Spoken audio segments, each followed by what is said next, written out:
세상 모든 일들은 영어, 낱말, 어휘, 이 말에 의해서 모든 것이 좌우됩니다. 꼭 같은 단어, 꼭 같은 용어도 누가 어떤 목적으로 어떻게 사용하느냐, 다시 말하면은 그 말의 내용과 그릇에 무엇을 담아서 쓰느냐, 그것이 거기에 따라서 전혀 의미와 뜻이 달라집니다. 누가 어떤 목적으로 쓰느냐, 말 속에 씨가 있다고 그래요. 대화를 할 때 저 사람이 그 말을 하는데 그 말 속에 숨은 의도가 뭐냐, 그거를 캐치하지 못하면은 그걸 말귀를 못 알아듣는다고 그래요. 말귀를 못 알아듣는다고 그래. 센스가 빠른 사람은 벌써 동하면 서로 딱 내짚습니다. 아, 저 사람이 지금 무슨 말을 하려고 하고 있구나. 벌써 동하면 서 딱 내짚어요. 센스 빠른 사람들은. 근데 멍청한 사람들은 그래서 말하면 말하는 그대로 고지식하게 들으니까 사기꾼한테 걸려 넘어가고 쏟고 넘어가는 겁니다. 인간은 말하는 동물입니다. 인간 삶에서 제일 중요하고 사람의 생사와 운명을 좌우하는 것이 말에서 좌우돼요. 말 한마디에 살고 죽습니다. 이 말을 얼마나 잘 이해를 하느냐, 그게 우리의 신앙생활에서, 특히 영적인 우리의 신앙생활에서 제일 중요한 것이 바로 말입니다. 말이면 다 말이냐? 말 같아야 말이지. 말이면 다 말이냐? 말 같아야 말하지. 그 말이 어떤 말이냐, 그걸 정확하게 구별을 해야 됩니다. 한 예를 들면은 민주 또는 민주주의. 우리나라에서 지금 헌법을 바꾸려고 합니다. 또 지난 박근혜 때에 문교부에서 국정교과서를 이제 바꾸려고 하면서 지필 기준을 있게 하는데, 지금까지의 우리나라 국사교과서에는 그냥 민주주의로 되어 있습니다. 우리나라는 민주주의 국가라 민주주의로 되어 있어요. 그런데 거기다가 자유자를 붙여서 자유민주주의라고 하라고 문교부에서 국사교과서 지필 기준을 그렇게 하니까 난리가 났어요. 그 자유자 하나가 들어가는데 난리가 났어요. 교과서, 국정교과서, 역사교과서 지필자들이 난리가 일어난 거예요. 왜? 저들은 그냥 민주주의 하면은 공산주의로 이렇게 그 속에다 그걸 담아서 전교조 교육을 전부 다 시켰는데, 민주주의, 공산주의, 민주화, 공산화, 저희들은 그 민주라는 말 속에 바로 공산주의, 공산화라고 하는 그걸 담아서 애들한테 사상교육을 시켰는데, 자유자 쓰게 되면 이게 깨지는 거예요. 자유민주주의 하면은 나만의 시장경제체제의 이 민주주의, 자본주의, 이거를 말하는 건데, 자유자 빼버리면은 저희들은 민주주의라는 말을 공산주의라고 사상교육을 이렇게 하고 있는 거예요. 이렇게 말이 어려운 겁니다. 민주, 그 한마디 속에 바로 무엇을 담아 쓰느냐, 그 용어, 그 낱말 속에 누가 어떤 의도로 그 속에 어떤 개념, 어떤 내용을 그 속에 담아놨느냐. 말은 껍데기예요. 그 말 속에 말이 무슨 의미에 어떤 의미를 거기다 넣었느냐. 이것이 모든 학문의 근본입니다. 그러니까 자연과학이 아닌 모든 언어를 중심으로 하는 인문과학, 역사라든지 사회라든지 또 철학이나 신학이나 모든 문학이나 예술, 말과 언어로 하는 모든 학문들은 전부 다 말장난이에요. 철학이란 말장난입니다. 같은 용어, 같은 낱말을 가지고 이렇게 해석하고 저렇게 해석하고 그때 따라서 그 내용을 속에다가 다른 의미를 담아서 사용하면 거기서 사상이 자꾸 다른 사상으로 바뀌는 거예요. 이것이 역사의 변화에 나오면서 모든 철학의 변천사가 바로 여기서 오는 거고, 신학도 그래요. 신학도 하나님, 우리는 그냥 단순하게 하나님이죠? 아니에요. 글자는 하나님인데, 말은 하나님인데, 그 속에 담겨있는 하나님은 천태만상의 하나님이 그 속에 담겨져 있습니다. 사용하는 사람이 어떤 하나님을 생각하고 어떤 하나님을 거기에 담아 쓰느냐, 이것들을 분별하지 못하면은 우리는 정말 신라의 달밤이에요. 우리는 동서남북도 모른다는 얘기예요. 만물이 마지막에 가까웠으니 그러므로 정신을 차리고 깨어서 근신하라고 했어요. 정신 바짝 차리지 않으면은 지금 사탄은 말장난 가지고 교회, 신앙, 성경, 진리 다 들어지고 뭐 사회, 사상, 이념 전부 말장난 가지고 세상을 다 뒤엎어놓고 있어요. 이 말을 똑바로 구별 못하면은 우리는 쥐도새도 모르게 어디로 가는지도 모르게 그냥 끌려가고 마는 겁니다. 우리 신학 또 성경 우리 신앙생활에서 더 말할 것 없이 말 한마디에 살고 죽는 하는 그것이 여기에 담겨 있는 겁니다. 그만큼 용어가 중요한 겁니다. 지금 내가 우선 본론에 들어가기 전에 말하려고 하는 거는 특히 이제 새로 시작하는 분들을 위해서 내가 얘기인데 우리 두란노가 이 강의가 상당히 어렵습니다. 여러분이 들을 때는 알 것 같으면서도 사실은 그 의미가 첫째는 용어가 어려워요. 왜? 신학적인 전문 용어들을 쓰기 때문에 교회 설교와는 다릅니다. 교회 설교는 생활언어로 쓰지만은 여기는 학문적인 전문 용어를 많이 쓰기 때문에 또 왜? 10마디, 20마디 할 거를 한 단어 속에 딱 묶은 그런 전문 용어를 사용하니까 이것이 익숙해질 때까지는 최소한 2년 이상 걸려야 그 용어의 개념이 어느 정도 희미하게 이제 들어오기 시작합니다. 그만큼 용어를 이해하는 데에 상당한 시간이 많이 걸릴 만큼 용어를 이해하는 게 상당히 어렵습니다. 그래서 강의 듣는 게 상당히 어렵습니다. 그 다음에는 말은 한국말인데 그 말의 의미를 캐치하는 게 상당히 어려워요. 말 자체가 어려워요. 왜? 이거는 전문적인 신학적인 표현이기 때문에 그만큼 말이 어렵습니다. 설교는 그냥 느낌으로 그냥 들으면 돼요. 설교 이해 못할 말은 거의 없어요. 다 여러분의 생활 설교를 하기 때문에. 그러나 여기는 가장 핵심적인 그런 본질들을 얘기하기 때문에 그만큼 낱말이 어렵고 또 말 자체가 이해하기가 어렵습니다. 왜냐하면은 여기는 성경 공부하는 데가 아니고 여러분이 일반적으로 교회에서 생각하는 그런 성경 공부 아니고 여기서는 성경의 원리, 즉 계시자이신 하나님이 이 성경을 주실 때에 어떤 의도와 목적을 가지고 여기다가 무슨 의미를 여기다가 담아 놓았냐. 사람의 시각에서 보는 성경이 아니고 사람이 해석하는 성경이 아니고 계시자이신 하나님의 관점에서 하나님의 그 눈으로 성경을 보는 이 훈련을 하는 의식을 바꾸는 겁니다. 사람이 성경을 보는 게 아니라 하나님 성경을 주신 하나님의 그 눈과 하나님의 관심과 하나님의 그 생각으로 그 성경을 본다는 거예요. 이거 완전히 판을 바꾸는 겁니다. 이게 제일 어려운 거예요. 뭐냐? 의식을 바꾸는 거예요. 의식을 바꾸는 거예요. 학생들이 입시 공부에 그냥 정신없이 매달리다가 대학에 딱 들어가면 허탈해져요. 공황을 느낍니다. 공황.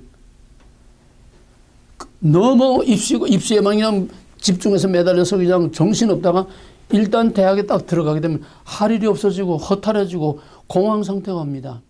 이것을 이용해서 소위 동아리들이 서로 잡아가지고 저희 동아리 활동을 하면 여기에 들어가는 것이 종북 좌파 주사파 세력들이 지금 임종석이가 바로 그거예요. 주동 역할을 한 사람인데 그건 동아리 딱 잡아가지고 세뇌시키면은요 꼼짝없이 거기에 다 그냥 그 사상에 세뇌가 되고 의식이 바뀌어. 의식이 바뀌어. 그러니까 이게 한번 판이 완전히 바뀌어 놓게 되면은 세상 없는 말도 먹히질 않습니다. 하얀 걸 빨갛다고 말하고 빨간 걸 하얗다고 말하고 완전히 반대로 말하면 한번 의식화되고 세뇌되면은 세상 없이도 그걸 다시 뒤엎을 수가 없어요. 마귀는 내가 정치 얘기를 하는 게 아니라 사탄은 우리의 생각을 사탄적으로 생각하게 자꾸 만듭니다. 쉽게 말하면 세상적으로 자꾸 생각하게 만들어요. 모든 일들을. 우리 일상생활에서 만나고 부딪히는 모든 문제를 다 세상 방식으로 남들이 하는 방식으로 세상의 방식으로 생각하고 세상의 방식으로 해결하고 세상의 방식으로 살아가도록 자꾸 사탄은 우리를 세속화시키는 거예요. 그럼 우리가 예수를 믿으면 어떻게 됩니까? 예수식으로 생각해야 돼요. 하나님식으로 생각해야 돼요. 이건 판이 바뀌어야 됩니다. 바울이 예수를 핍박하고 교회를 핍박하고 예수 믿는 사람들을 잡아주고 왜 그때는 바울이 그게 하나님을 바로 믿는 거고 하나님 위해서 충성하는 거고 그게 바로 자기가 정입니다. 저 예수자에는 거짓말이요 이단이요 하나님을 뭐 둘이다 셋이다 말하는 예수님은 삼일체 말하지는 않았지만 하여튼 내가 하나님이다 뭐 이 별 미친놈 같은 소리 하는 저걸 믿는 놈들은 저놈은 더 유대 전통적인 율법과 이 모든 걸 다 파괴하는 저건 우리 민족의 적이요. 그래서 저놈은 죽여야 된다. 예수 믿는 자는 죽여야 된다. 그래서 정입니다. 이거로 딱 정리가 되어 있어요. 그런데 다메섹으로 가던 도중에서 예수를 딱 만나니까 뭐가 바뀌었어요? 판이 바뀐 거예요. 이거 예수 믿는 거예요. 의식이 바뀐 겁니다. 바울의 생각, 사람의 생각으로 봤던 율법, 사람의 생각으로 본 하나님이 아니라 이제는 하나님의 생각으로 보는 인간, 하나님의 생각으로 보는 율법. 이게 판이 바뀐 거예요. 이거 예수 믿는 거예요. 판이 바뀌어야 돼. 이게 하루 이틀에 되는 게 아닙니다. 우리 두란노가 왜 어렵냐? 무슨 성경 공부하고 뭐 지식을 배우고 뭐 어려운 걸 배워서 어려운 게 아니라 여기서는 판을 바꾸는 거예요. 다메섹으로 가던 바울이 거기서 나오는 바울로 완전히 의식 구조를 바꿔서 사람의 눈, 사람의 생각, 사람의 관점에서 보던 성경과 세상과 하나님을 하나님의 관점에서 성경과 세상과 하나님과 마귀를 볼 수 있는 우리의 위치를 바꾸는 거예요. 포지션을 바꾸는 거예요. 내가 서 있는 이 포지션에서 하나님의 포지션으로 내 포지션을 바꾸는 겁니다.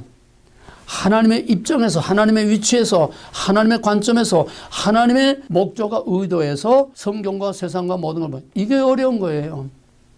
그러니 여러분들이 이걸 바뀌지 못하면은 그만큼 말은 다 듣는데 그 말이 무슨 말인지 머리에서는 듣는데 내 의식이라는 거는 아주 사람의 근본 뿌리입니다. 무의식이라고 그러죠. 무의식.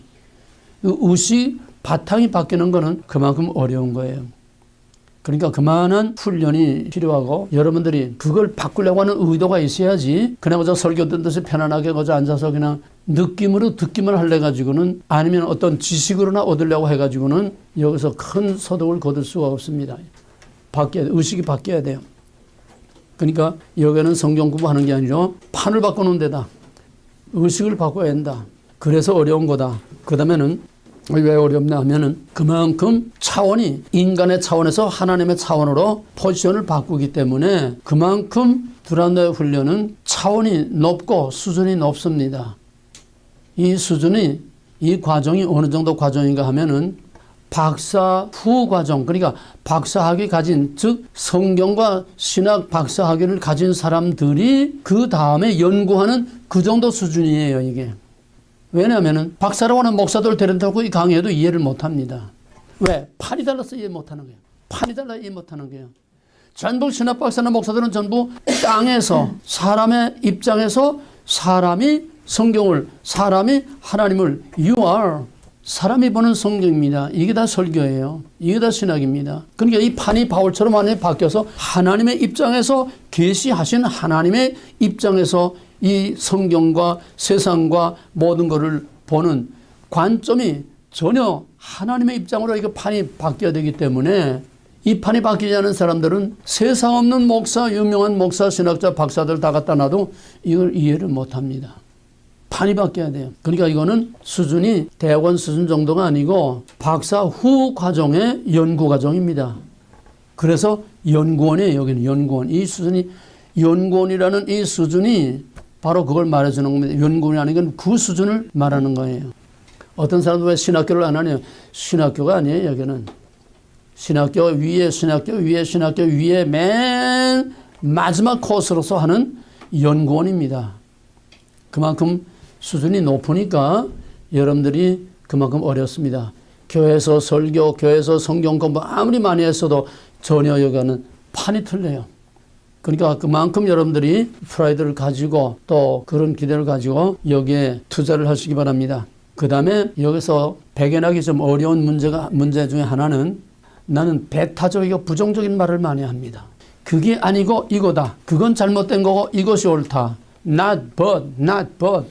아닌 것과 긴 거. 가짜와 진짜. 이걸 아주 첨예하게 대립을 시켜서 확실하게 칼로부터 자르시 확실하게 딱 갈라줍니다. 그러니까 not이라는 말을 자꾸 많이 할 수밖에 없어요. 왜 not이라는 말을 많이 하느냐. 맨 처음에 두란노 일기하기 전에 1년 동안 아주 특수 과정이 있었습니다. 거기에 뭐 뉴욕 맨하탄 빌딩 숲에서 그냥 주름을 잡던 아주 내로라 하는 그런 사람들도 뭐 박사들 들고 와서 했는데 하는 소리가 뭐냐 하면은 목사님은 왜 이다라는 말을 하면 되는데 왜 아니다라고 하는 말을 자꾸 부정적인 말을 자꾸 하느냐. 내 자체가 네거티브 했기 때문에 자꾸 네거티브한 말만 자꾸 아니다고 하는 말만 자꾸 부정적이고 배타적인 말을 자꾸 하는 게 아니라 세상이 신학이 성경이 교회가 너무 지금 반대로 거꾸로 가고 있으니까 너무 아닌 것이 99%가 거의 아닌 것이기 때문에 그게 아니다. 그게 아니고 이거다. 진짜를 말하려니까 가짜를 말해야 돼요. 여러분 예언서를 보세요. 어떤 예언서든지 선자들이 외친 맨 일성 처음 말하는 건 전부 아니답니다. 뭡니까? 심판을 선언하는 거예요. 그게 아니다는 거예요. 너희는 그렇게 하면 심판을 받는다는 거예요. 언제나 배타적이고 부정적이고 심판의 선언 아니다라고 하는 이것이 선지자들이 항상 공통되어 하는 말입니다. 그게 아니라 이거라는 거야. 그리고 하지 말고 일로 하라는 거예요. 그걸 따르지 말고 이걸 따르라는 거예요. not but. 이게 성경의 원리입니다. 처음부터 성경은 not but에서부터 시작하는 거예요. 그래서 not을 but으로 만드는 거예요. 아닌 거를 긴 거로, 가짜를 진짜로, 거짓을 진실로. 이걸 뒤바꿔 놓는 거이 성경이고 이게 우리의 신앙이고 우리 두란노의 훈련입니다. 그러니까 아니다라는 말을 자꾸 하는데 여기서 자꾸 거부감이 오는 거예요. 쉽게 말하면 은혜가 안 돼. 이다라는 말로 자꾸 해야 되는데 자꾸 부정적인 말을 하니까 은혜가 안 돼요. 그걸 여러분들이 극복을 해야 됩니다. 왜? 여러분들도 이다보다는 아니다에 더 많이 유수되어 있고 더 많이 젖어 있어서 그 아니다가 아닌 줄 모르고 사는 거예요.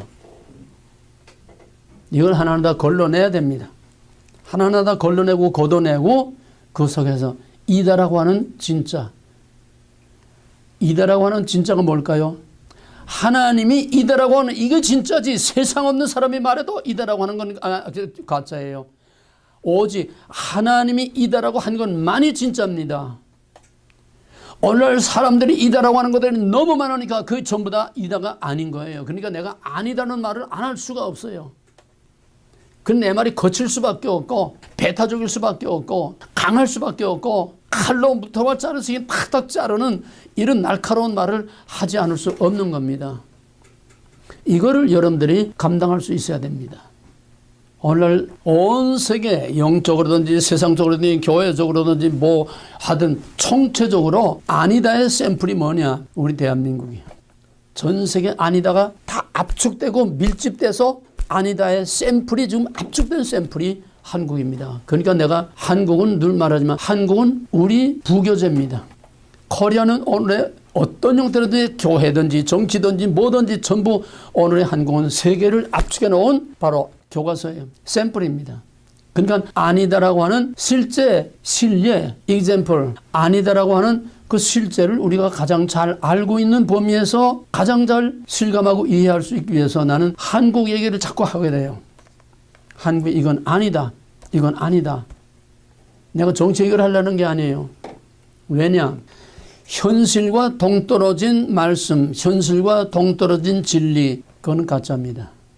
그렇죠? 우리 안에서 진리가 진리 노릇을 해야 그게 진리라고 그랬어요. 내 안에서, 우리의 삶의 현실에서, 우리 사회에서, 교회에서, 가정에서, 국가와 사회에서 이게 적용이 돼야지 하나님의 말씀이 거럭거럭 아무리 하나님의 말씀을 거럭거럭 자꾸 뭐 성경 공부하고 연구하고 뭐 박사과정 다 해도 현실에 적용되지 못하고 현실과 매칭되지 못하는 이거는 객관화된 말씀, 죽은 말씀이에요. 그게 교리주의가 되고 율법주의가 돼서 유다와 같이 오늘 교회와 같이 경건의 모양 껍데기만 남는 이런 껍데기 교회, 껍데기 신앙이 되는 겁니다. 현실에 뿌리를 두지 못한 진리, 현실에 적용이 되지 못하는 진리는 거짓말이요. 객관화된 왕따당한 진리. 여기서 우리가 상당히 많이 부딪히게 되고 상당히 어려움을 겪게 됩니다.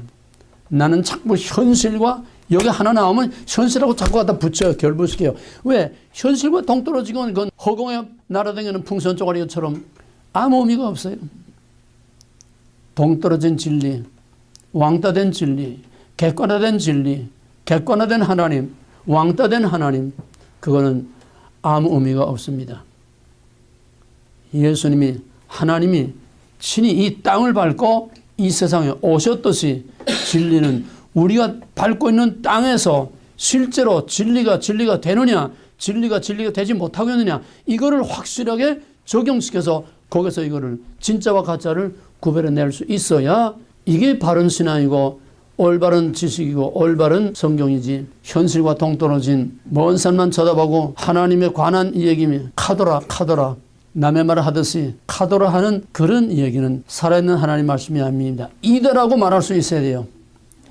이다, 아니다, 진짜다, 가짜다, 진실이다, 거짓이다, 정확하게 현실 속에서 하나님의 진리를 확실히 말할 수 있어야 이게 행동하는 진리요 살아있는 진리지, 하나님에 관한 지식, 그거는 죽은 지식입니다. 그렇기 때문에 나는 계속 현실, 여러분의 삶에, 개인의 삶에, 나라와 사회와 오늘의 세계 역사와 영적으로, 현실적으로, 정치적으로 자꾸 적용을 시키니까 여기서 자꾸 도전을 받아요. 도전을 받으니까 견디기 어려워지는 겁니다. 여러분을 자꾸 여러분에게 나가 공격을 해요. 도전을 해요. 아니다. 그렇게 하면 안 된다. 그것이 아니다. 이렇게 해야 된다. 이렇게 살아야 된다. 이렇게 돼야 된다. 자꾸 도전을 하니까, 도전을 하면은 그만큼 도전받는 사람의 반응에 따라서 상당히 힘든 그런 갈등과 그 도전의 문제가 옵니다. 말을 좀 비약시키면은 도전하지 않는 하나님의 말씀 다 죽은 말씀이에요. 도전하지 않는 선자는 다 거짓 선자예요. 가짜예요. 거짓 선자들이 어디서 핍박을 받은 예가 없어요. 왜? 도전하지 않으니까.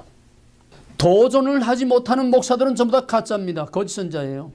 왜? 선자들이 그랬고, 예수님이 그랬고, 사도들이 그랬고, 복음이란 뭐예요?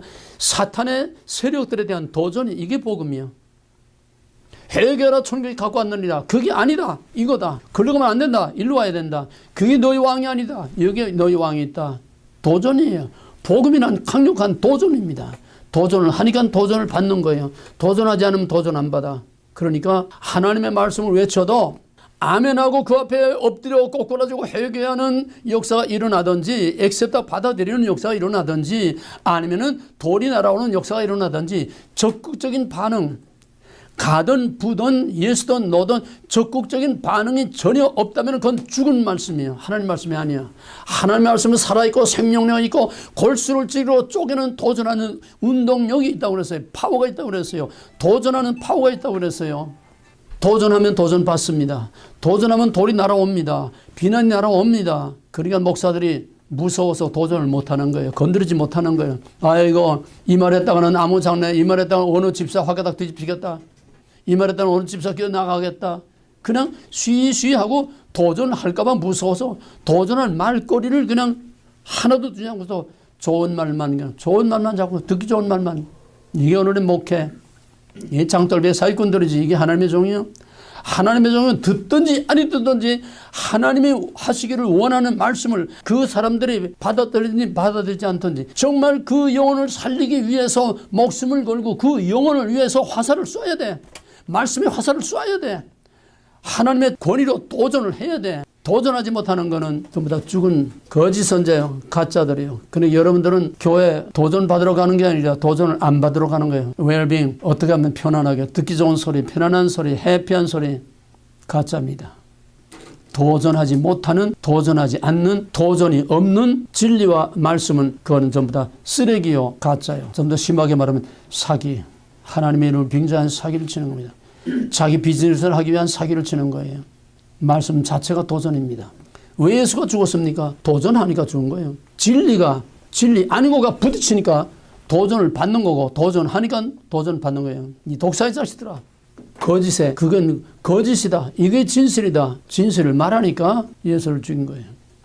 선자도 그렇고 사도들도 그렇고 교회의 전원 역사 안에서 진실을 말하고 도전하는 자들을 절대로 마귀들은 가만두지 않습니다. 그러니까 도전하고 도전받고 이것이 하나님의 종들이 가는 길이고 우리는 다 스타일이 다르고 방법이 다르고 자기 하는 삶의 모든 현장이 다르죠. 시츄에이션이 다르지만은 나름대로 우리는 다 도전하며 살아야 돼. 마귀의 세력과 가짜와 위선과 거짓에 도전하면서 살아야 돼. 남을 비판하고 비난만 하라는 말이 아니라 진실을 가지고 어두운 밤을 밝히려는 거예요. 어둠의 세력, 어둠의 권세를 횃불을 들고 그 어둠을 가르고 나가라는 거예요. 이게 도전이야. 거짓과 위선과 불의가 판을 치는 속에 정의의 횃불을 들고 과감하게 나가라는 거예요. 도전하지 못하는 것은 도전받을까 봐 무서워서 대세와 영합하고 군중에 영합해서 일신상의 자기 안일과 평화를 추구하고 자기 이득을 취하려고 하는 전형적인 거짓 선자들이 군중과 영합해서 해야 할 말을 하지 않고 저들이 듣기를 원하는 말을 하는 겁니다. 말 나온 김에 이건 적어놓으세요. 하나님이 보낸 참 종은 진짜와 가짜입니다. 하나님이 보낸 진짜 하나님이 보내심을 받은 참종은 첫째, 말할 수 없는 상황에서 둘째로 듣기를 원치 않는 사람들에게 듣기를 원치 않는 말을 하는 것이 이 진짜 하나님의 보내심을 받은 진짜 종이에요. 진짜 하나님 말씀을 전하는 종입니다. 말할 수 없는 상황에서 듣기를 원치 않는 사람들에게 듣기를 원치 않는 말을 하는 거, 이게 진짜 하나님의 보내심을 받은 종이요 진짜 하나님의 말씀입니다. 그럼 이거를 그대로 반대로 뒤집어 보세요. 그러면은 가짜는 말할 수 있는 상황에서 말하기 좋은 상황에서 듣기를 원하는 사람들에게 듣기 좋은 말을 하는 거, 듣기를 원하는 말을 해주는 거, 이게 교회예요. 아니면 우리가 해봐요. 여러분들이 왜 이 교회 왔다 저 교회 왔다 합니까? 자기가 듣기를 원하는 말을 들으려고 하니까 이 교회 왔다 저 교회 왔다 하는 거 아니에요? 뭐 그거 하나는 아니지만은 또 어떤 경우에는 듣기를 원하는 말을 들을 수 없으니까 영적으로 귀가라고 갈급해서 그러기도 하고, 그건 좋은 돈 나쁜 돈 다 있습니다. 오늘 목사들은 자기 비즈니스에 조금이라도 손해가 가지 않으려고, 한 사람이라도 떨어지지 않게 하려고 무서워서 도전을 못해요. 해야 할 말이라는 건 하나님이 하기를 원하는 말씀 말하는 거예요. 그래서 not but이라고는 이것 때문에 두란노를 끝까지 배견하지 못하고 튕겨나가는 사람들이 많습니다.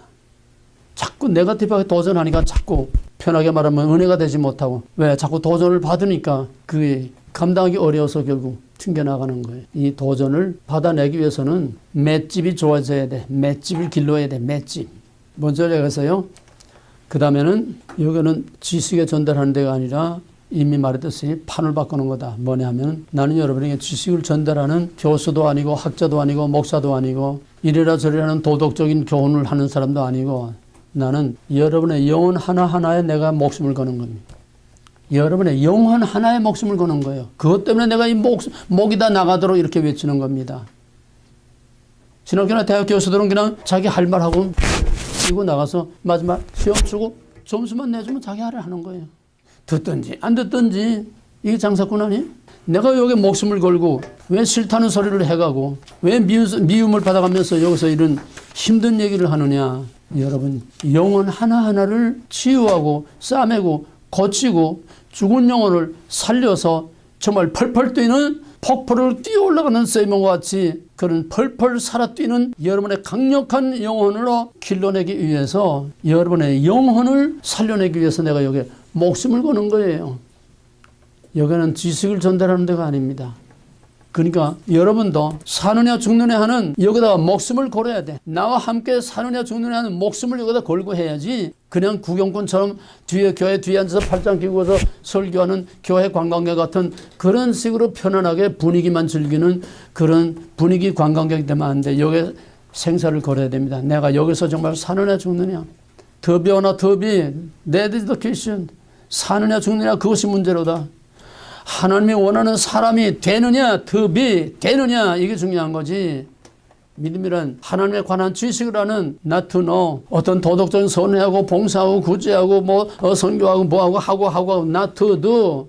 믿음이란 하나님이 원하는 사람이 되는 거예요. 하나님이 원하는 사람이 되는 거예요. to be, become, 하나님이 원하는 사람이 되는 게 믿음이지. 이게 우리의 목적. 이게 하나님이 우리에게 두신 목적. 내가 하나님을 이용해서 내가 위로받고 내가 어떤 카타르시스, 정화작용, 하나님을 통해서 교회 가서 기분이 좀 전환하고 이게 아니에요. 기독교는 종교가 아닙니다. 기독교는 판을 깨고 기존의 내 판을 깨고 하나님이 부어주시는 새로운 판으로 리프레시 되고 리크레이션 되고 여기서 정말 재창조되는 번역하는 이게 복음이요. 하나님이 원하는 사람으로 바울처럼 판이 바뀌고 하나님이 원하는 사람으로 새로운 생명으로 태어나는 것이 이게 바로 복음이에요. 이게 하나님이 원하는 거예요. 이게 하나님 말씀이에요.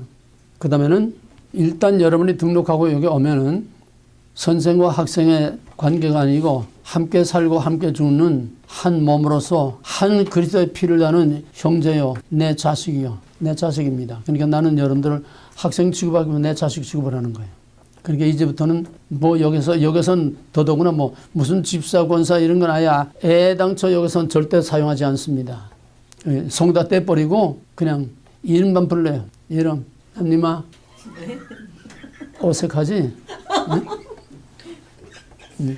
영선아 요즘 군화에 어디 가서 영선아 누가 불러 자기 친구나 엄마 아니면은 왜 그러냐? 여러분과 나와는 갭이 없는 한 피를 나누는 이런 릴레이션십이 이루어져야 되는 거예요.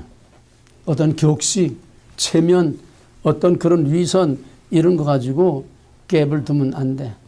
함께 살고 함께 주는 한 피 받은 피부치 같이 내가 그렇게 사랑을 쏟아 붓습니다. 때로는 야단도 치고 이게 다 여러분을 내 생명을 다 바쳐서 여러분을 죽도록 사랑하기 때문에는 다 사랑하기 때문에 거칠고 야단치고 구박하고 전부 이렇게 나오는 다 사랑 때문인 줄 아시기 바랍니다. 그 다음에 지난번에 등록한 세 사람 내가 전화번호 올리고 카톡에 떠서 이제 원드라이브 우리 강의한 거 원드라이브에 올린 거를 링크를 이제 웹사이트를 보내줬는데 한 사람밖에 응답이 없어요.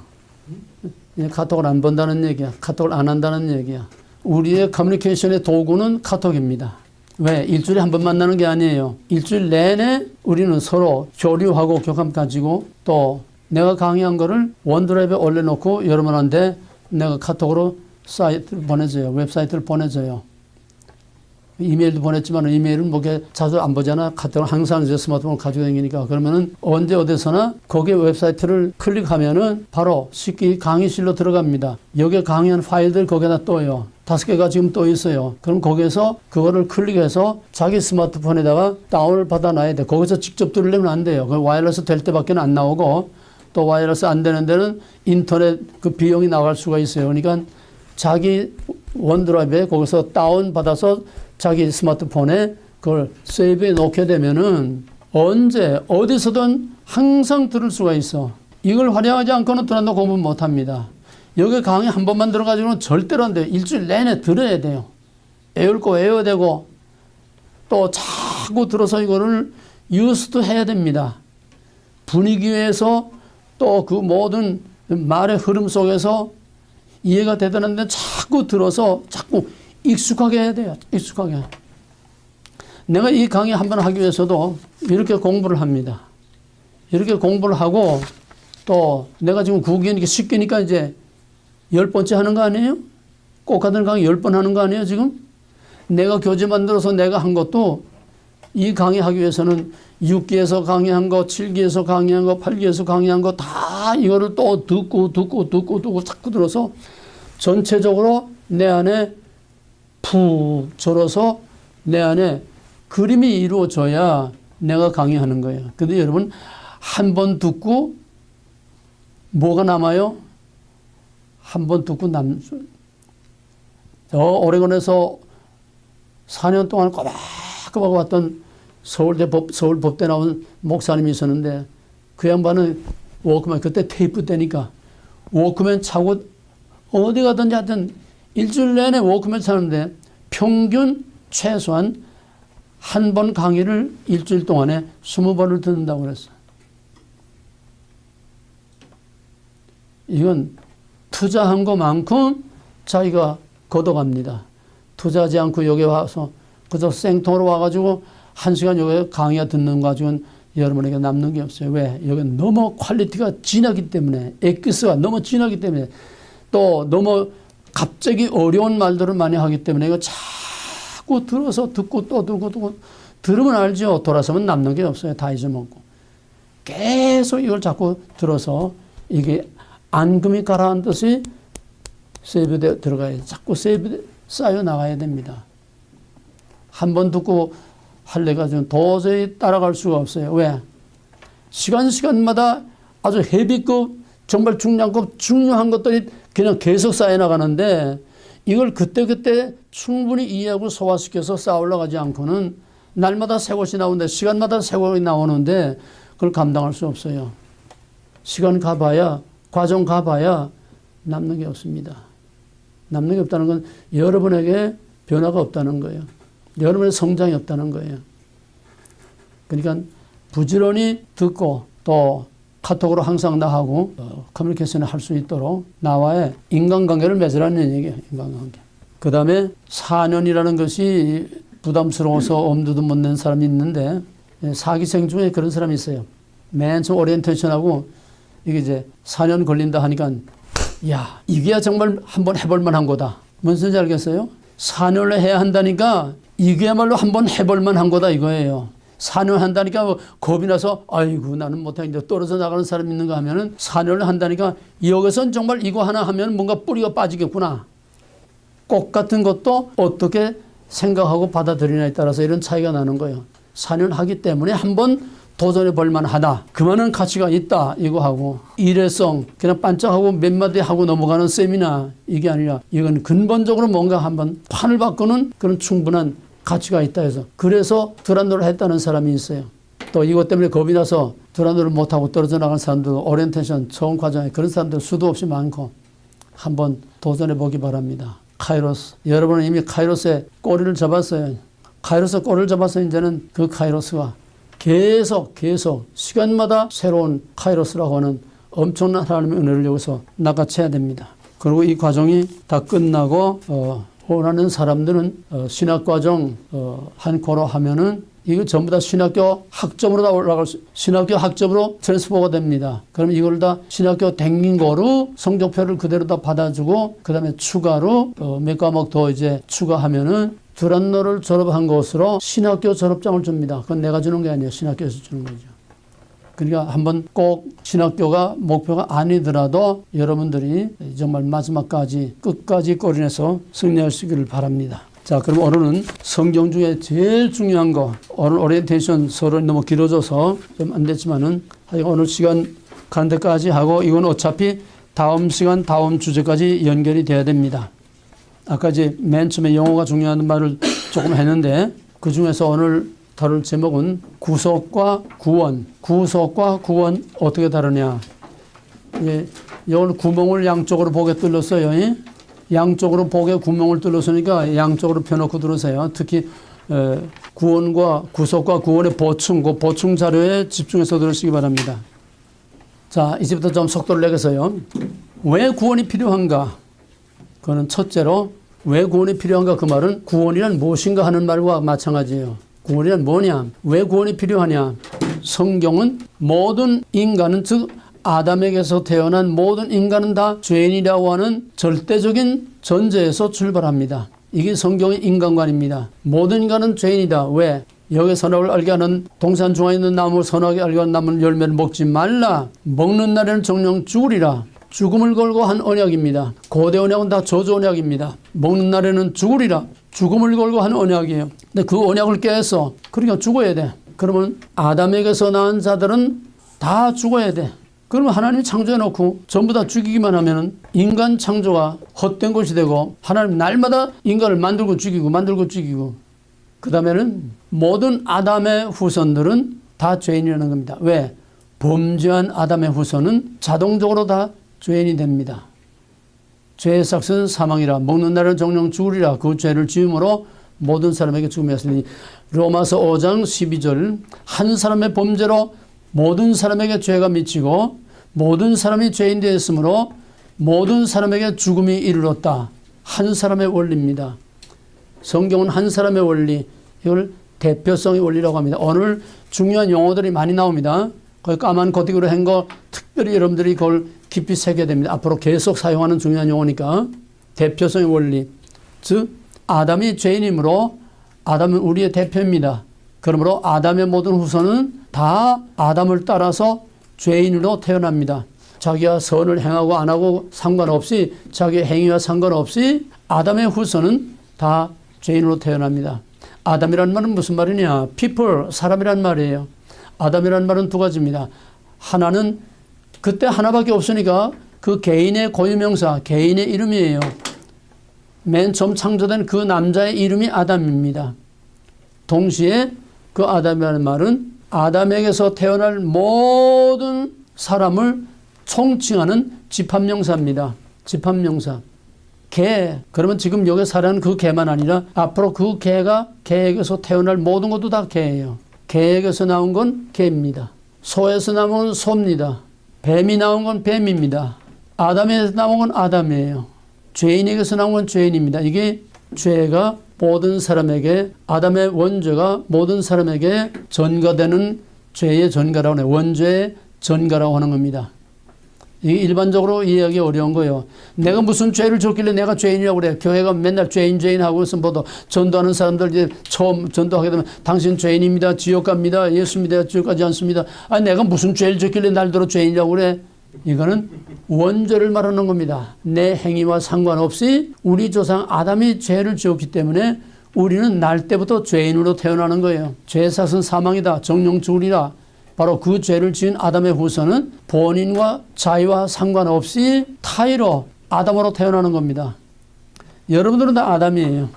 왜? 아담이란 사람이란 뜻이죠. 사람이란 말이라고 그랬죠. 우린 다 아담입니다. 우린 다 죄인이에요. 우린 다 죽을 죄를 짊어지고 태어나는 거예요. 왜? 뱀에게서 나온 건 뱀이고 죄인에게서 나온 건 죄인이에요. 아담에게서 나온 건 아담이에요. 죄인에게서 나온 건 죄인이에요. 죽을 죄를 지은 아담의 후손들은 죽을 죄를 짊어지고 태어나는 거예요. 본의 의사. 이걸 원죄라고 하는 겁니다. 내 행위와 상관없는 원죄. 우리는 원죄를 다 짊어지고 태어나. 이것이 죄의 전가. 원죄는 모든 사람에게 자기의 의사와 상관없이 모든 사람에게 죄가 미친다는 겁니다. 자, 그러면은 왜 구원이 필요한가? 모든 사람 다 죄인이고 정령 죽으리라. 죄의 값은 사망이고 그 죄로 말미암아 영원히 죽을 수밖에 없기 때문에 죽을 죄인으로 태어나기 때문에 우리는 그 죽을 죄를 위해서 우리는 죄를 속해서 죽지 않기 위해서 구원을 받아야 돼요. 구원을 받아야 영원한 죄에서 영원한 사망에서 죽지 않는 겁니다. 여기서 산다 죽는다 하는 거는 우리 육신의 삶과 죽음을 말하는 게 아니고 영적인 삶과 죽음을 말하는 겁니다. 영적인 삶. 하나님이 아담에게 정령 죽으리라 먹었어. 그렇다고 아담을 그 자리에서 죽인 게 아니에요. 아담이 동산에서 쫓겨나가고서 그 후에도 930년을 살았어. 그럼 아담은 뭐냐? 그 아담의 하나님으로부터 쫓겨날 때 벌써 영적으로는 죽은 겁니다. 영적으로 하나님으로부터 단절됐기 때문에 영적으로는 죽은 거예요. 그는 죽은 인생을 꿈틀거리면서 930년 사는 거예요. 우리는 못해서 태어날 때부터 벌써 영적으로 죽음을 안고 태어나는 거예요. 육신은 꿈틀거리고 살고 있지만은 우리는 살아봤댔자 우리는 죽은 생명이야. 뭐와 같아 하면 하나님으로부터 단절된, 우리는 전부 하나님에서 쫓겨난 아담의 후손입니다. 예? 우리는 하나님 쫓겨나서 하나님 밖에서 태어났어요. 하나님 밖에서 죽은 운명으로 태어났어요. 왜? 아담이 하나님께 쫓겨났으니까. 우리 에덴 동산에서 태어난 게 아니에요. 쫓겨나고 나서 태어난 거니까 우리는 이미 추방당한 인간으로 태어나는 거예요. 하나님으로부터 단절된, 하나님으로부터 동떨어진 영적으로 죽은 상태에서 태어나는 거예요. 이 영적인 죽음을 말하는 겁니다, 지금. 그러니까 영적으로 죽으면은 우리의 육신도 영원히 죽을 수밖에 없고 우리 영원히 하나님과 격리된 지옥에서 살 수밖에 없어요. 그러므로 죄와 사망 때문에 우리는 여기서 구원을 받아야 돼. 그러면은 구원을 받는다는 게 뭐냐? 첫째로 좁은 의미의 구원이 있습니다. 이제 구원이라는 영어에 지금 집중하는 거예요. 구원이라는 첫째로 좁은 의미의 구원. 좁은 의미의 구원은 뭐냐? 그걸 영적인 구원인데 저부님의 구원은 영적으로 구원받는 걸 말하는 거예요. 그거를 우리는 구속이라고 말하는 겁니다. 구속. 우리가 아담의 후손으로 본인의 의사와 상관없이 우리가 다 원죄를 안고 태어나서 죽을 운명을 가지고 태어났는데 이 문제를 어떻게 해결하느냐. 고대 언약 다 저주 언약이에요. 먹는다는 정령 죽으리라. 생명은 생명으로 죽음은 죽음으로. 창세기 9장 5절 6절에서 너는 모든 짐승을 피째 먹지 말라. 피는 생명이다. 그 다음에 뭐라고 했냐면 만일 사람이나 짐승이 사람을 죽이면은 반드시 그 피값을 찾겠다. 죽음의 값을 찾겠다는 거예요. 죽음에는 죽음으로 대가를 치러야 되고 피는 피로 생명은 생명으로 대가를 치러야 된다는 거예요. 이게 하나님의 준엄한 법입니다. 먹지 말라 정령 죽으리라. 여기서부터 시작된 하나님의 율법의 뿌리요. 하나님의 준엄한 이 율법은 바로 피는 피로 생명은 생명으로 죽음은 죽음으로 저주는 저주로 갚아야 그게 용서가 되는 거지 죄값을 갚지 않고는 용서받을 길이 없어요. 그렇다면은 우린 다 죄인인데 다 죽여야 되잖아.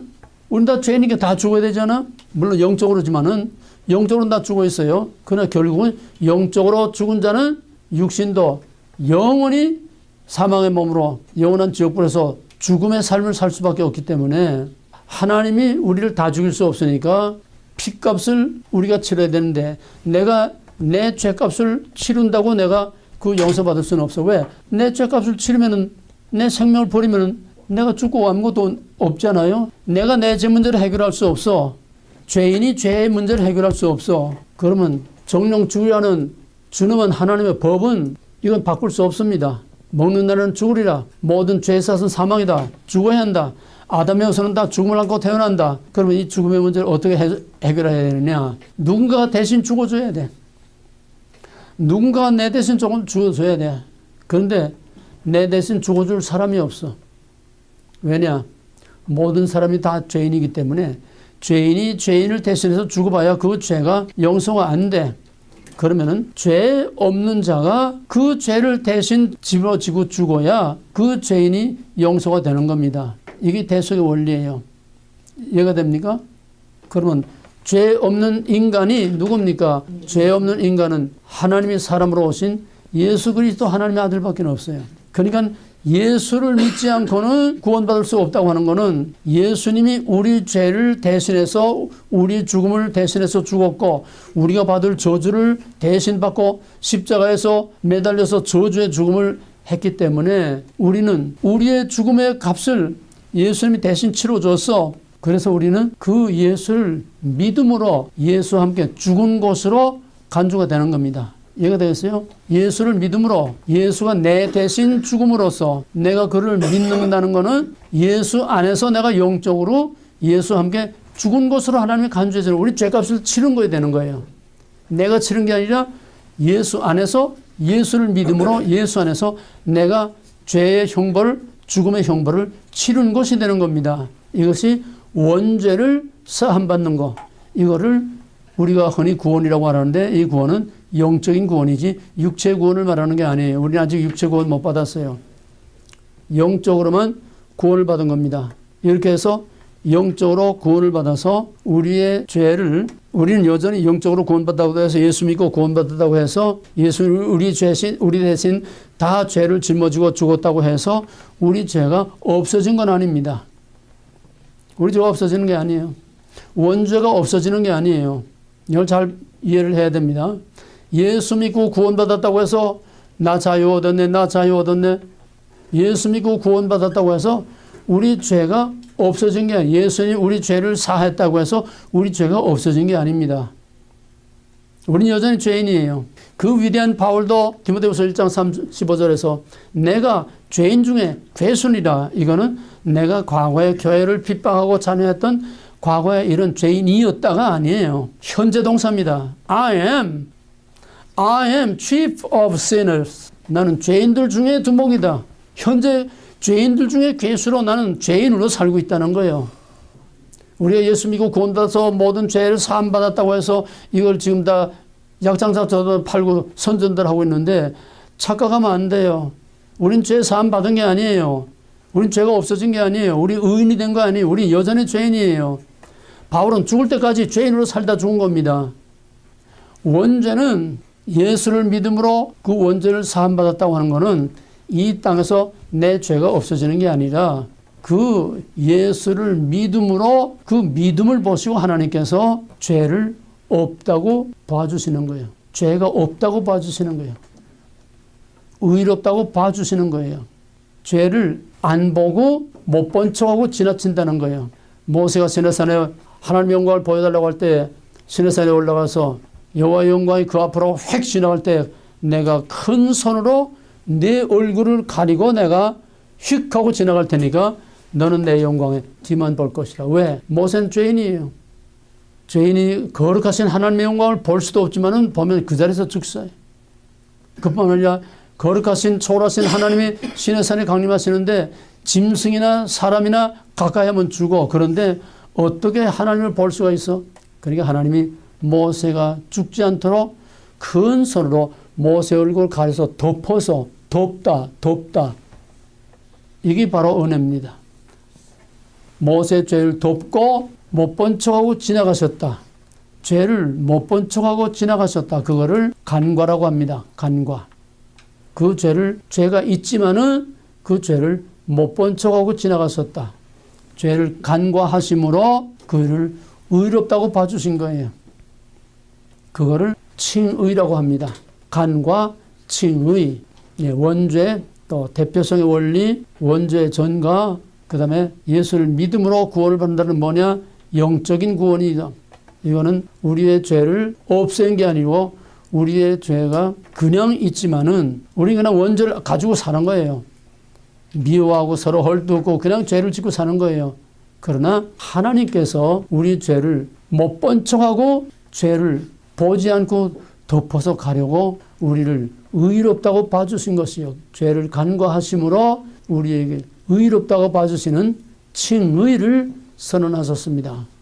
그러므로 이것은 땅에서 내게 실제로 일어난 일이 아니라 하늘 법정에서 법적으로 우리를 의롭다고 하는 거예요. 법적으로, 영적으로 하늘에서 하나님이 우리는 여전히 죄인이지만은 예수를 믿는 믿음으로 그를 통해서 나타나는 하나님의 의로 우리 죄를 덮어 가려서 보지 않은 척, 못 본 척 하면서 우리를 의롭다고 봐주신 거지 의로워진 게 아니에요. 이 차이. 우리는 의로워진 게 아니에요. 죄로부터 자유를 얻은 게 아니에요. 의롭다고 봐주신 겁니다. 이게 칭의입니다. 이거는 이 땅에서 내게 일어난 게 아니라 천상에서 하나님의 법정에서 법정적으로 하나님께서 우리가 죄 있지만은 죄 없다고 봐주신 거예요. 이게 칭의입니다. 그러면 하나님의 은혜로 우리가 죄 없다고 봐주셔서 하나님의 영원한 형벌을 면하고 구원을 받았으면은 이제 구원만 받은 것이 아니라 그냥 믿는다는 거 하나 가지고 우리의 죄를 다 덮어서 보지 않고 가려서 우리를 의롭다고 봐줬었는데 그냥 칭의, 천상적 법정적 선언 그거로 끝나는 것이 아니라 하나님의 의롭다함을 받고 원죄, 죄사함을 받았다고 하나님이 인정한 사람에게는 그 다음에는 두 번째로 하나님의 자녀가 돼. 하나님의 아들이 돼. 양자 입족이 돼. 양자 입족. 요한복음 1장 12절에서 영접하는 자, 곧 그 이름을 믿는 자들에게는 하나님의 자녀가 되는 권세를 주셨나니 이는 사람의 뜻으로나 혈통으로나 육적으로 나지 아니하고 오직 하나님께로서 난 자. 이게 영적으로 번하게 나는 겁니다. 영적으로 죽은 자가 영적으로 살아나는 거예요. 영적으로 죽은 자가 영적으로 새로운 생명으로 하나님의 자녀로 새로 태어나는 번어겐입니다. 이게 영적인 구원이라고 하는 이거를 구속이라고 합니다. 영적인 구원을 구속이라고 합니다. 이게 좁은 의미의 구원입니다. 이게 우리 구속교회의 가장 중요한 핵심이에요. 우리가 구원받았다는 게 뭐냐? 이거는 영적으로 구원받은 것이다. 그건 우리는 여전히 아담의 원죄를 가지고 살고 있지만은 우리 죄를 대신해서 우리 대신 죽으신 예수를 믿음으로 우리가 영적으로 하나님께서 의롭다고 봐주시고 우리 죄를 못 본 척하고 의롭다고 봐주신 것이다. 그뿐만 아니라 그 칭의의 선언을 받은 자에게는 자동적으로 하나님의 자녀가 되는 양자 입적이 되는 거예요. 그래서 우리는 예수를 믿음으로 영적으로 구원받았을 뿐만 아니라 예수를 믿음으로 영적으로 하나님의 자녀가 되는 겁니다. 그럼 우리는 그렇다고 해서 의로워진 게 아니기 때문에 여전히 죄를 지면서 살고 있어요. 여전히 마귀가 한통속이 돼가지고 그냥 헐뜯고 들고 싸우고 그냥 부딪히고 그냥 불평 원망하고 계속 죄를 지면서 살고 있어요. 왜? 우리가 의로워진 게 아니기 때문에. 하나님이 예수를 믿는 믿음 하나 보시고 우리를 의롭다고 천상적 법정적으로만 의롭다고 봐준 거지 우리가 의로워진 게 아니기 때문에 우리는 훗날까지 그냥 죄를 지면서 살고 있는 거예요. 그러나 우리가 하나님의 아들이라고 하는 아들, 딸이라고 하는 하나님의 자녀로 우리의 신분이 하나님께 속한 하늘에 속한 하나님의 아들, 딸로 신분이 바뀌었으면 거기에 걸맞는 책임 있는 삶을 살아야 돼. 거기에 걸맞는 책임이 따른다는 거예요. 책임. 거기에 걸맞는 책임이라는 거는 세상과 마귀와 죄로부터 스스로 구별되는 거룩한 삶을 살아야 된다. 이거를 성화라고 합니다. 성화. 따라서 영적으로 예수를 믿음으로 영적으로 구원을 받고 하나님의 자녀가 된 자들은 당연히 그 신분에 걸맞도록 세상 사람들로부터 죄로부터 구별되는 삶을 살아야 돼. 성화의 삶을 살아야 된다는 거예요. 예수 믿고 구원받은 것을 중생이라고 한다면은 중생한 사람은 거기에 따르는 책임으로서 거룩한 삶을 살아야 된다. 이 미국 시민권 시험 보게 되면은 거기서 뭘 선언하나 하면 가장 중요한 질문이 미국 시민이 되면은 바로 미국 시민의 책임을 다 하겠느냐? 미국 시민의 책임이면 가장 우선하는 것이 납세의 책임입니다. 그 다음에 남자에게만 묻는지 여자에게 묻는지 모르겠어요. 다 묻는지. 미국이 만약에 전쟁이 나거나 미국의 어떤 나라의 침략을 받거나 하면은 미국을 위해서 싸우겠네요. 반드시 물어봅니다. 미국은 병역 의무가 징존죄는 아닙니다만은 미국이 위기를 당하거나 미국이 전쟁이 일어날 때는 바로 미국을 위해서 싸우겠느냐 반드시 묻습니다. 미국 시민이 되면 미국 시민으로서의 책임을 감당하겠느냐 이 말이에요. 근데 우리 한국 사람들은 책임은 뒷전으로 밀어놓고 권리만 요구하는 권리. 이게 한국 사람의 특징이에요. 권리만 요구하고 책임은 싫어. 그러면은 미국에 들어올 때는 그 아들이나 형제나 누가 재정보증을 꼭 씁니다. 재정보증은 이 사람의 경제 생활에 대해서는 내가 책임지겠습니다. 이거예요. 근데 미국 일단 들어오게 되면 그 재정보증은 아무 소용이 없어. 왜? 미국 들어오면 이 나이 든 부모들은 전부 엄청난 돈을 가지고 있으면서 미국에다 집도 사고 다면 아들, 딸 이름으로 다 집도 사고 자동차도 좋은 자동 다 아들, 딸 이름으로 다 하고 자기는 무일푼 아무것도 없는 거 해가지고 SSI를 타먹어요. 세상 사람들이야 그렇다 치지. 이 늙은 목사들이 왜 이 짓을 합니까? 권리라면은 한국 사람들은 악착까지 찾아먹어.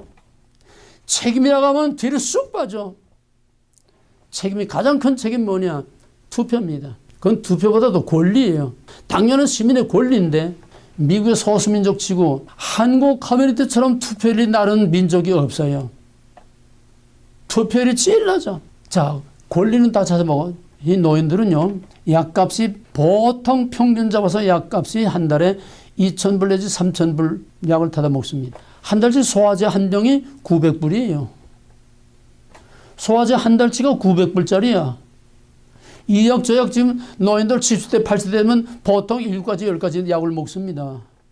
병원에 또 노인들은 한 달에 한 번씩 또 매달 또 가서 또 정기 검진을 해요. 한 번 가면 200불이에요. 그것뿐이에요? 병원에 한 번 들어갔다. 가서 뭐 CT 촬영을 한다. 무슨 MRI 촬영을 한다 하게 되면 몇만 불 붕붕 나가.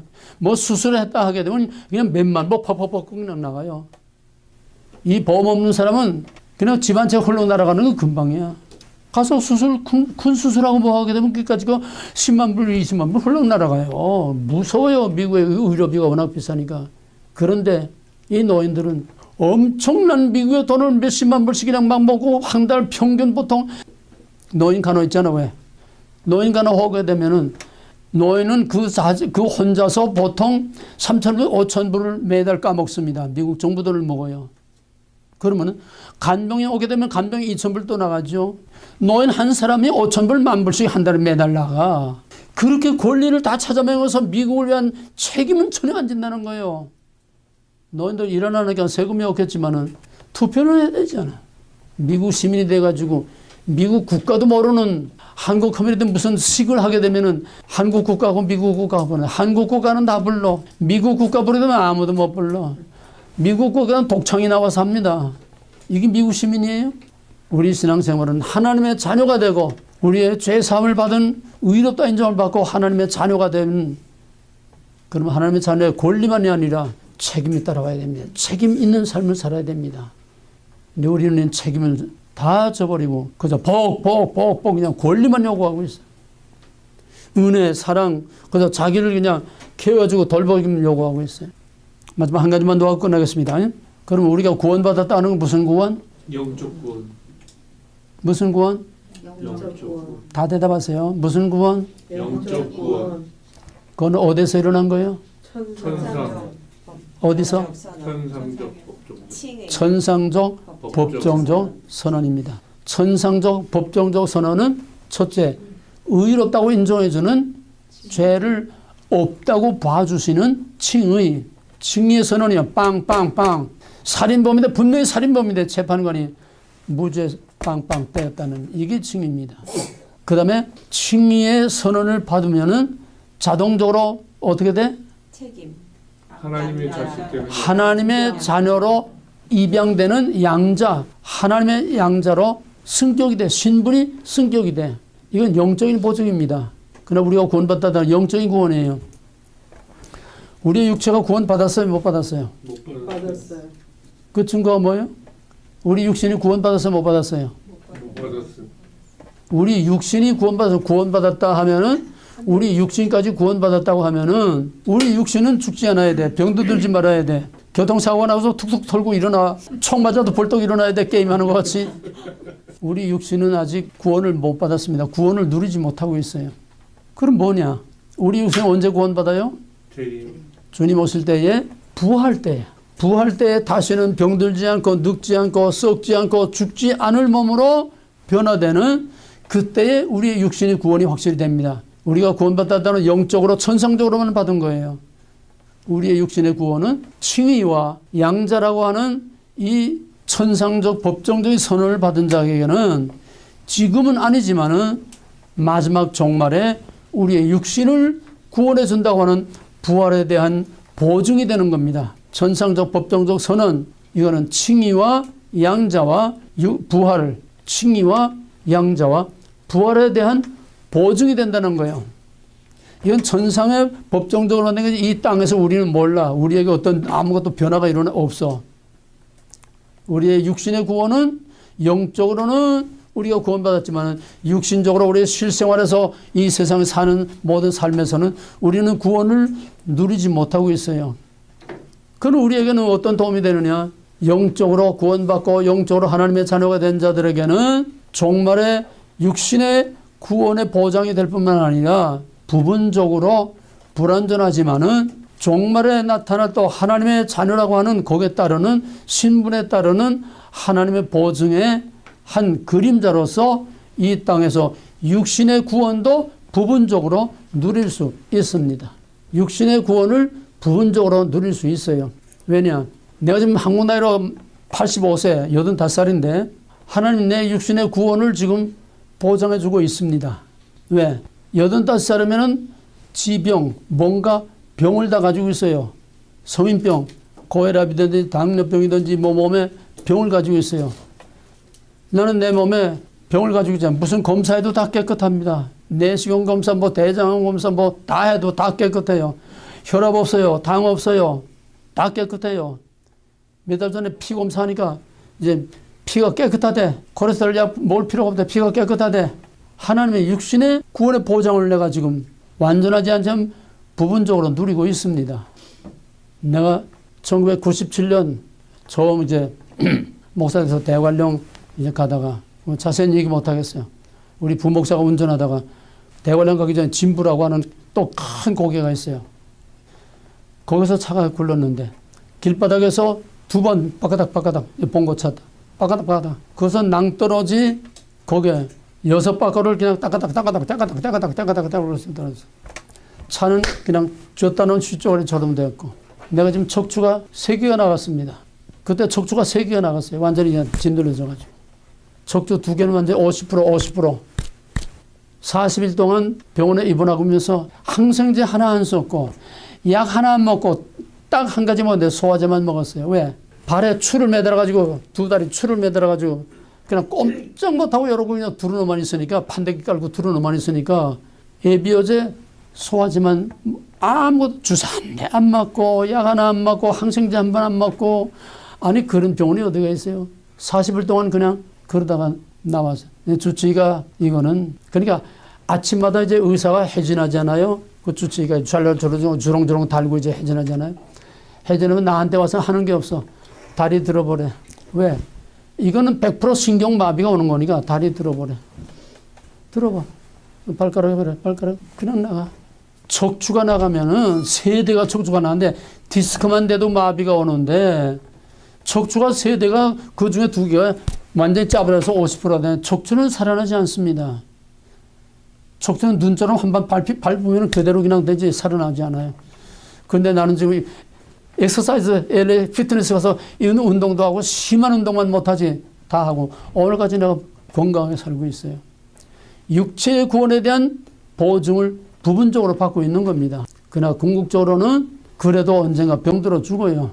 왜? 육체의 구원은 마지막 주님 오실 때에 부활체로 완전히 변화돼야 그때 육체의 구원을 완전히 누리게 되는 것이고 다시는 병들지 않고 늙지 않고 죽지 않는 영원한 최고의 상태로 영원히 하나님과 함께 살 수 있는 거다. 자, 다시 정리합니다. 우리가 왜 구원이 필요하냐? 우리는 다 죽을 수밖에 없는 죄인이기 때문에 구원이 필요하다. 그럼 어떻게 되느냐? 죄인을 살릴 길이 없고 내가 나를 살릴 길이 없어. 구원은 내 스스로 받을 수 없고 남이 구원할 수 없어. 왜? 정령 죽으리라. 피는 피로, 생명은 생명으로, 죽음은 죽음으로, 저주는 저주로 갚아야 거기서 풀려날 수 있는데 누구도 풀어줄 자가 없고 내 자신이 내 자신의 죄를 풀 수 없어. 그래서 피는 피로의 원리로, 죽음은 죽음으로 내 죽음을 누군가가 대신해 줘야 되는데 모든 사람이 죄인이니까 나를 구원해 주고 살릴 그런 의인이 없어. 그래서 죄 없는 예수 그리스도만이 내 죄를 대신해서 죽음으로 내를 영원한 사망에서 살릴 수가 있는 것이다. 그래서 예수를 믿음으로만 구원을 얻는 것이다. 예수 믿고 구원받다는 건 뭐냐? 예수님이 내 모든 죽음과 내 모든 죄를 다 대신 짊어지고 죽었다는 사실을 믿음으로 믿는 거 하나, 돈도 안 들고 노력도 안 들고 시간도 많이 안 걸리고 투자도 안 해도 되는 오직 믿음 하나 보고 하나님께서 나 내 죄 안 봤다. 우리 죄가 없어지는 게 아니에요. 나 내 죄 안 봤다. 너 죄 없다고 내가 빵빵 때려주마. 칭의. 동시에 너는 이제 마귀의 자식이 아니라 죽을 사망의 자식이 아니라 너는 나와 함께 영원히 살 my children 하나님의 자녀가 되는 신분의 보장을 주시고 따라서 지금은 여전히 죄 가운데 원죄를 짊어지고 살지만은 주님 오실 때에 다시는 죽지 않을 병들고 늙지 않을 육체 완전한 예수님과 같은 신적인 그런 육체로 육체가 구원받을 것이다. 그때 가서야 우리가 완전한 구원이 되는 겁니다. 영과 육의 구원이 그때 이루어지는 거예요. 이해가 되겠어요? 지금 구원이라는 것은 영적으로만 천상적으로만 받은 구원이지 우리가 그 구원을 지금 누리고 있지 못하다는 거. 다만 우리의 모든 일상 생활에서나 우리의 육신에서나 부분적으로는 우리가 하나님의 자녀라고 하는 하나님의 자녀의 권세를 믿은 대로 믿은 만큼 우리가 누리며 살 수 있어요. 자기의 믿음 하나님을 얼마나 믿고 의지하고 맡기느냐. 아까 내가 손가락으로 구멍을 맞아서 5,500마일을 고장난 차를 타고 갔다 왔다 그랬잖아. 믿음으로 보장을 누릴 수 있어. 믿는 만큼. 이건 여러분에게 달린 겁니다. 이제 구원이란 뭐냐? 영적인 구원이다. 육체의 구원은 종말에 부활 때 완성되는 것이고 우리의 영적인 구원은 우리에게는 아무 변화가 없어. 우리는 여전히 죄인으로 살고 있어. 그러나 하나님의 자녀가 된 자는 거기에 합당한 거룩한 삶을 살아야 되고 하나님을 나의 왕 나의 하나님으로 전적으로 의지하고 높이고 순종하고 하나님을 기쁘시게 하면은 불완전하지만은 이 땅에서 하나님의 자녀의 권세를 누리고 하나님의 구원의 보장을 누리며 살 수 있다. 이런 실제적인 삶을 사는 것이 진짜 구원받은 하나님의 자녀의 삶을 사는 거예요.